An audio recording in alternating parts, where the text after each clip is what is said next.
On today's show, the OKC scaries are getting to everybody. Is it going to affect the way the trade market works? And is Cade Cunningham a top 10 player already? Today's Locked On NBA Daily now.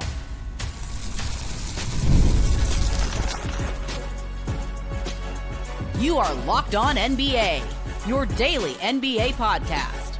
Part of the Locked On Podcast Network, your team every day. Welcome to Locked On NBA. My name is Nick Angstadt, host of the Locked On Mavericks podcast, part of the Locked On Podcast Network, your team every day. Sitting in for Wes Goldberg today. I'll be your shot clock Sherpa. Thanks for being in every day or making the Locked On Podcast Network the #1 sports podcast network out there. Today's episode brought to you by FanDuel. If you want to be right in the middle of the action this season, visit FanDuel.com. Place your NFL live bets all season long. Joining me today, as always, from Locked On Nuggets and the Action Network, Matt Moore. How scared are you of OKC? I wake up in a cold sweat every night, terrified that they're going to come in my house and defend me. I mean, I went through a bunch of their clips this morning. I'm watching all of their defensive possessions, and it's just crazy, man. Is it a horror movie? It is crazy. Where it's like, oh, they're playing zone. Let's flash a big middle. That's a turnover. Oh, they're flashing zone. We'll just go ahead and shoot it through. That's blocked. It's like watching a highlight tape of all the times Michael Myers was chasing somebody. Yeah, absolutely terrifying. And from Locked On Bulls and Bulls Central, Haize, how upset are you that Cade Cunningham is this good and he plays for the Pistons? Actually, I'm not that upset about it. The Pistons, because I've become such a friend of Koo, they deserve something down there. So I'm not gonna hate. When the Bulls get back up, maybe I'll hate it, but I actually love Cade Cunningham. Oh, the Bulls being bad has made you soft, Haize. Listen, you can only be so petty when your team is the Chicago Bulls, Nick. Oh, believe me. I'm sorry. You can only be so petty when your team is Chicago Bulls. You know, Jordan's team. Notoriously unpetty. The king of it. Jordan. Yeah, unfortunately, Jordan has nothing to do with this franchise anymore at all. So. That's true. We'll also talk about the Memphis Grizzlies. Zach Edey going to be out for another month. And is it time for them to rebuild? So we'll talk about all that. We'll break it all down. But let's talk about this first. OKC's dominance is kind of looming over everybody right now. And even Rich Paul, who is doing his whole podcast and song and dance thing now with Max Kellerman, had a quote.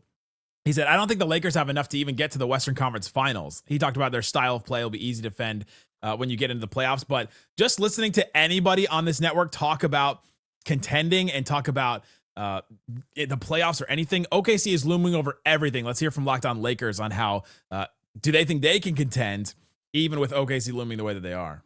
The reasons, by the way, that he cited for thinking that the Lakers, he said, couldn't reach the Western Conference Finals, but definitely would not end up getting out of the West, included athleticism, a lack of length, a lack of speed, shooting. These, by the way, are all things that you and I have talked about, and frankly, most people who cover this team or cover the NBA have talked about. And by the way, we say this both while thinking the Lakers are a legit team. We have said many times we don't think the 17-6 start is an illusion. We think they are a legitimately good team.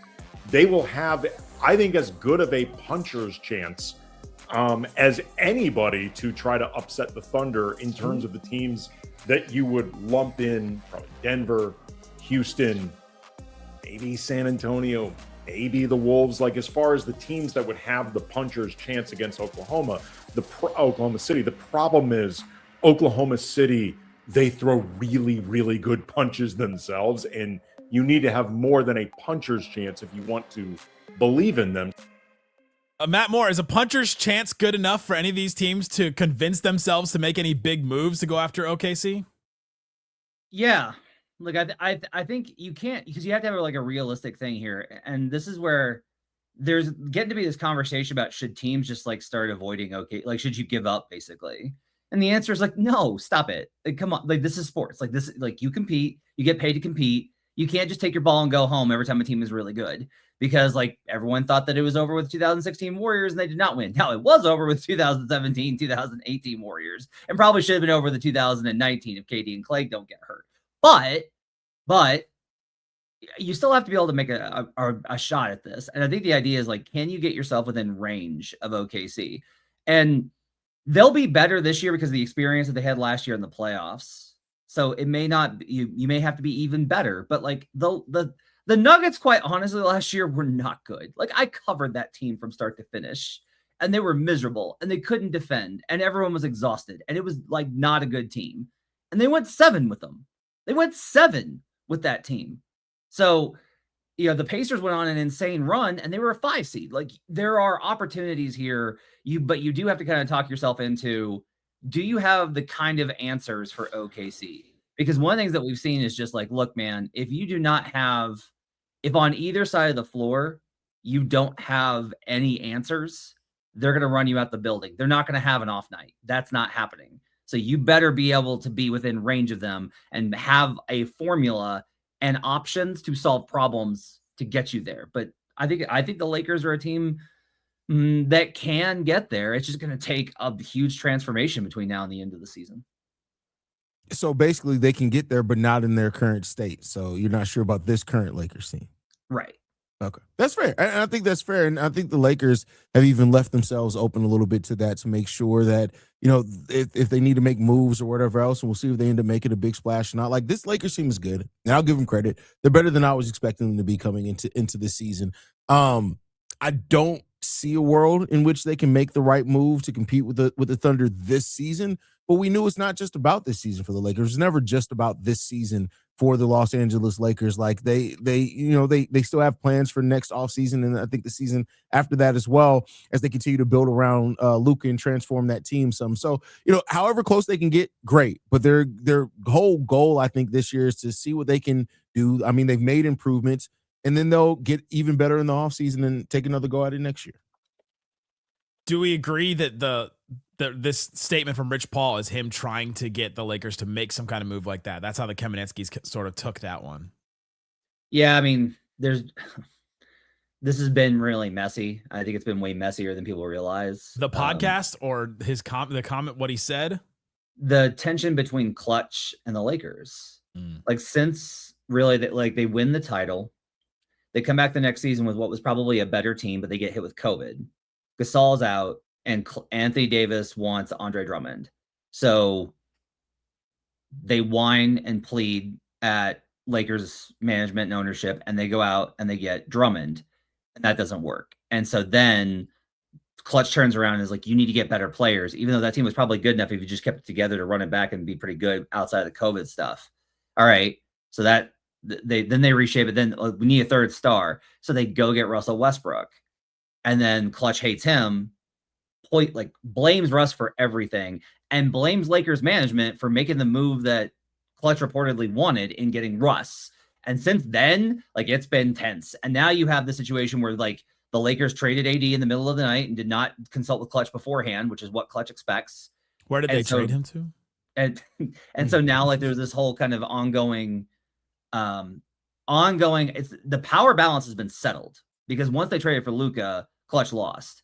But Klutch is still going to be like, hey, take care of our guy LeBron, get the pieces that you needed to win a championship now. And the Lakers are very much like, well, Luka's going to be here. So we don't really want to like empty. We're going to keep the powder a little dry here because our window's wider than yours.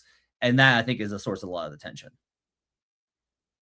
Yeah, I mean, there's clearly tension there. I think this goes back to them kind of focusing more on Luka and kind of leaving LeBron and Klutch out of things. But I mean, that's the right place for this franchise to go. Like you have Luka Doncic here in his prime. What do you expect? So while things are a little tensious, it kind of just is what it is. Klutch has to just deal with not being in the power position at this point.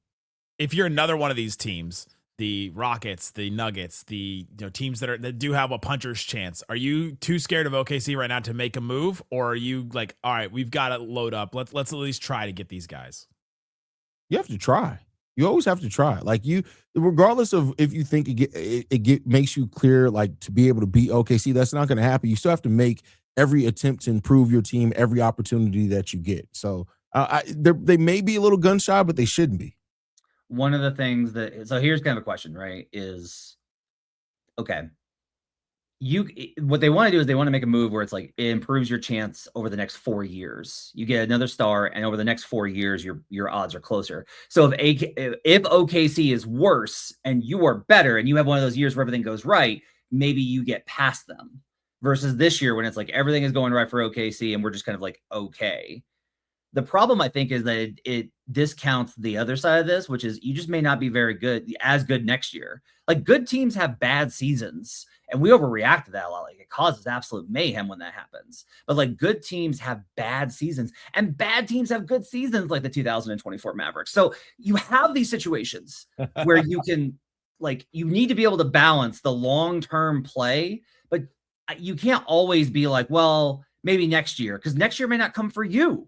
See, I think you got to kind of evaluate it step by step. And if you want to go for it and take that approach. And I think it always depends on what moves like present themselves to you, right? There's only certain moves that you can make each year because only certain players are available. And so if you can make one of those moves to potentially be good next year, the year after that, to set yourself up to maybe hit OKC when they are down, if that ever does happen, then I think you probably have to do it if you're one of those teams, but it would have to be a more long-term move. Also, Matt Moore before the show literally said to me, I don't know why Mavs fans still don't like me. It's just a mystery, Matt Moore. Coming up, let's talk about the Pistons. Top 10 player, Cade Cunningham. I think I'm buying it. Talk about that more. Locked On NBA Daily continues coming up next. Today's episode of Locked On NBA Daily is brought to you by ZocDoc. Guys, it's 2025, almost 2026. Those days of waiting for something to become a full-blown emergency before you see a doctor, they're over. We can't just be like, no, it's fine. I've had this pain for a while, but I'm just going to deal with it. This shoulder stiffness, sleeping wrong on it, whatever your excuse has been. It's time to take your health seriously, and ZocDoc makes that easier than ever because staying healthy is more than just hitting the gym every once in a while or eating right. It's about actually getting things checked out when something feels off. There's some things that only like medicine fixes. Isn't that wild? Using ZocDoc makes scheduling easier. Search for in-network doctors and book right in the app. I love when I went in, searched exactly through my insurance, and on the right next to the doctors, it has appointment times. So you're like, oh, you can just easily see which one is available for you if you need something quick or to find the right doctor. They have reviews and all kinds of things on the site as well. It makes it simple to keep your health a priority, even with a busy schedule. The app is quick, clean, and honestly removes all the stress of finding the right doctor. I think Haize just got a notification from ZocDoc right there. So stop putting off your doctor's appointments and get the care you need. Go to ZocDoc.com/LockedOnNBA to instantly find a top-rated doctor and book them instantly. That's ZocDoc.com/LockedOnNBA, ZocDoc.com/LockedOnNBA.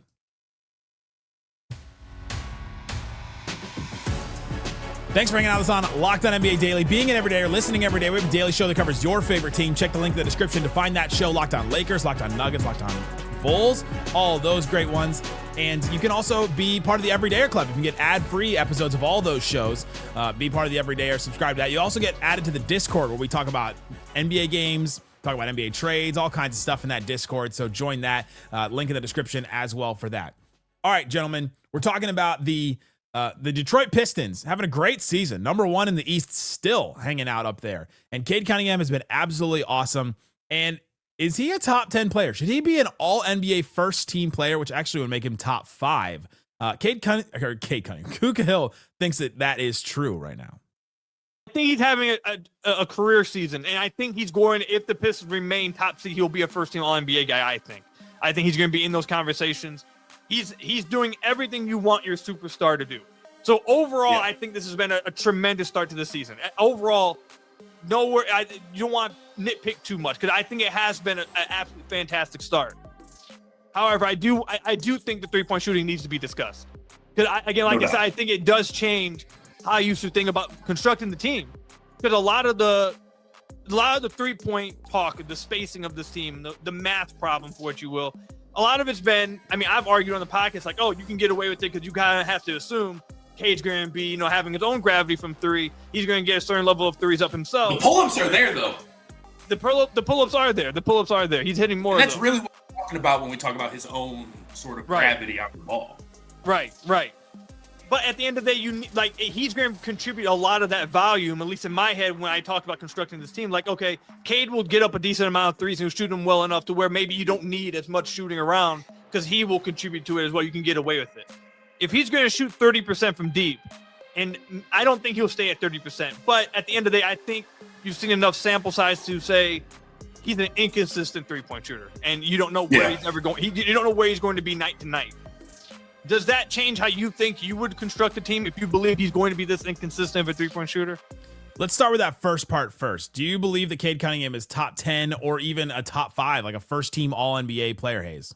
I don't think top 5. There could be a case made for top 10. He's 11th in the league in scoring. I believe he's second, somewhere close to that as far as assists per game at that point guard position. He's one of the better rebounding guards, and he's the heart of that Detroit Pistons team. So, yeah, there are some flaws to his game that definitely I wouldn't say that he's top 5. You can make the conversation for him being top 10. I'll say he's definitely probably top 12 to 15 right now, with flirting with being top 10. Okay. Is he top 10 or not? For me, no. But I can understand the conversation of him being top 10. We just got we should answer that question, right? And I think it's not. I do like how it's always framed of like, man, they underrate. They're hating on Cade Cunningham. They don't even have him top 10 players in the NBA. Come on, it's not like saying he's the 12th best player is a huge compliment to him. Top 5, right? Luka, Shea, Yoke, Giannis, not in that order. Wembanyama, you have to put 5. I'm sorry, you just have to at this point. You have to put Wembanyama 5. Okay, even with the availability issues. After that's where it gets really interesting. Haize, Donovan Mitchell, or Cade Cunningham? Ooh. Donovan's at 31 points per game on better efficiency. Yeah, Donovan still. Okay, and now Cade's got 9 assists per game, 4 more than Donovan. Tyrese Maxey or Cade? I know that Tyrese Maxey is scoring out of this world. I'd say I'd still personally have Cade above Tyrese Maxey right The defense makes it tough, right? Yeah. And like Cade averages not, but like Maxey's look at these numbers. Maxey's at 32-7 on 47-39 splits. That's crazy. And we're like, is this a top 10 player in the NBA? Yeah. Steph Curry or Cade, Haize? Whew. Oh man. I still say Steph. Okay. So Donovan and Steph have 2 of the spots. Ant or Cade? Ant. Okay, so I would definitely have Cade over Ant. You definitely have Cade. You know I'm an Ant guy, so I know. He's Jordan's son, so that's why I have to. It's legacy. 28.7 points and only 3.8 assists per game for Ant. Obviously, he's a really good defender, but Cade's a really good defender too. Yeah. Like, a good question is honestly like, if you swap those guys, who's better? I think is like a really yeah. If you put Cade Cunningham with Rudy Gobert, and the way that Julius Randle has been playing since the playoffs last year, and the rise of Jaden I'm feeling what you're putting down there. And then like the last one I got for you is Kevin Durant or Cade Cunningham. KD's only at 25 points per game, but 50% from the field, 40% from 3, 89% from the line at age 37. It's ridiculous. Defense. So I'll put Cade above. The defense makes a difference there. Right. So like I think Maxey this season, if we're talking about like who's a better player in the like outside of the construct of time, then sure, I think that like Cade's a better player, right? I think this season Tyrese Maxey has legitimately been better. Like I would have Donovan, Maxey, Steph, and then that's where I think it gets tough is like, all right, Cade or Ant in those spots. And then you can get into like, there will be people like, what about Albert Shagun? What about this guy? What about that guy? I get it. But like Cade, I think is for me is probably 9. He does need to get that 3-point percentage up. He's still not good at the rim. And this drives me insane. I don't know why. Like I've asked Pistons fans, I'm like, why? And everyone's like, well, his athleticism. And I'm like, other guys improve and get better at making layups who do not have the athleticism. He's got to be good from 3-point or the rim, because right now it's like, look, if you could just take away his jumper, Cade's actually not that efficient, and that's a problem. Some of it's got to be their spacing too, for sure. Like that's the thing Coop talks about a little bit later on. The only one you missed from our Locked On Top 100 that is playing this year is Jalen Brunson.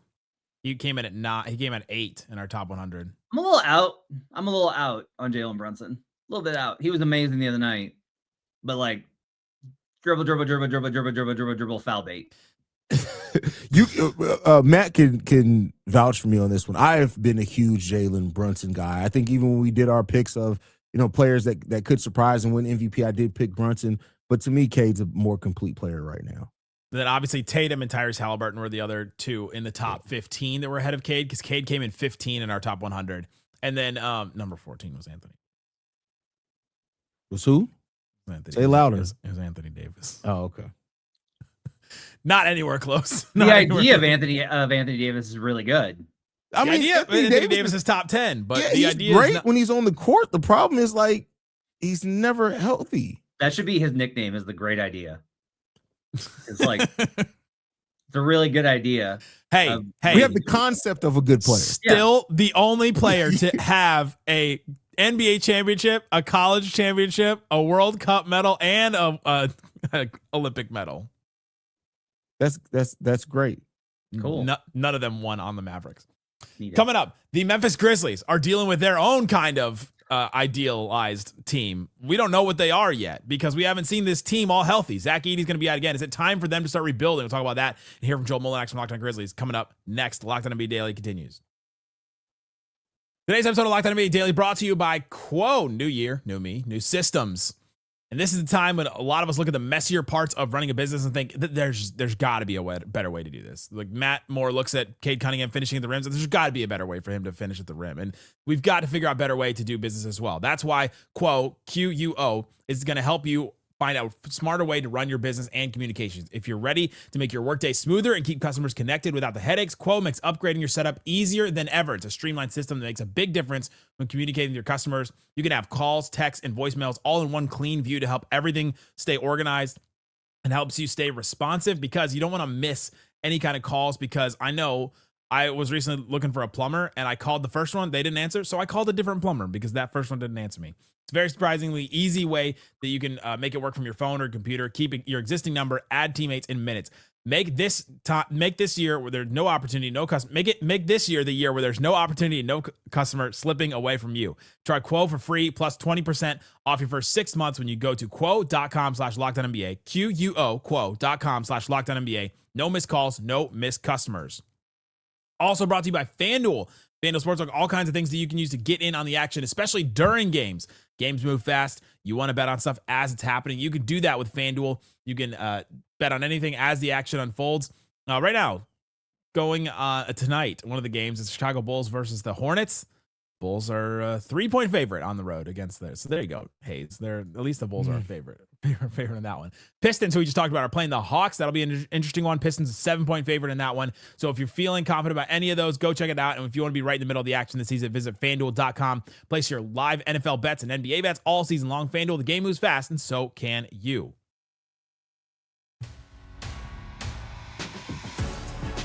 All right, Matt. All right, Haize, we're talking about the Memphis Grizzlies. Zach Edey is going to be out. He's going to be reevaluated in 4 weeks with a stress reaction in his left ankle. This is a management plan to optimize Zach's long-term health in consultation with the Grizzlies and medical experts, says Mark Bartelstein, his agent, according to Shams Charania. He's going to be out for a month, and Joe Mullinax, Locked On Grizzlies, our guy, he's not having a good time with it, Joe. Ouch. This is my Grizzlies Joker origin story. Literally, as Ja Morant is preparing to return on 12/12, giving away tickets and being questionable officially for the contest. We'll talk more about that here in a moment. Finally, we are going to get the opportunity to see Ja and Zach this season for an extended period of time. Finally, we are going to have a chance to get a taste of what the future of Memphis Grizzlies basketball could actually be. Thanks to rotten ankles, the reality is that is not going to be happening anytime soon. Now, I do want to preface all of this with the understanding that the Memphis Grizzlies are doing exactly what they should be doing. This is from DeMichael Cole, wonderful co-host, Memphis Grizzlies beat writer for the Commercial Appeal. He posted this on X. Zach Edey recently told me that he was dealing with some soreness after games in his ankle, but it didn't sound like a major thing. Not sure if this is related, but it's a major gut punch after Memphis started going on a run with Edey back. Oh, Matt Moore, as the resident Grizzlies appreciator, the time for Memphis to rebuild, start over, do something, or is it just let's ride this one out and see what happens after that? Like, the prudent thing would be to wait.